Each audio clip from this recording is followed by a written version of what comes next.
This video will be covering how to properly fill out the points of interest upload template so that the data you enter will be transposed to your system correctly. When filling out the upload template, it's very important to keep in mind that columns should not be added nor removed from this template, and that the header of these columns stay labeled the same as they are now. Points of interest are places that people might request rides to more often than other places, such as hotels, amusement parks, beaches, restaurants, and sporting arenas. For this example, I will enter places around the Dallas-Fort Worth Metroplex and show you how to use the points of interest on the long reservation form.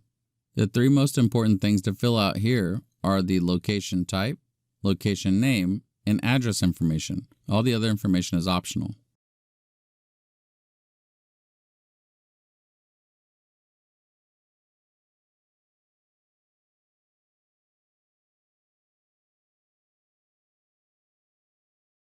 Notice how all the locations are grouped together by the location type. This makes it easier to find points of interest your clients are asking for.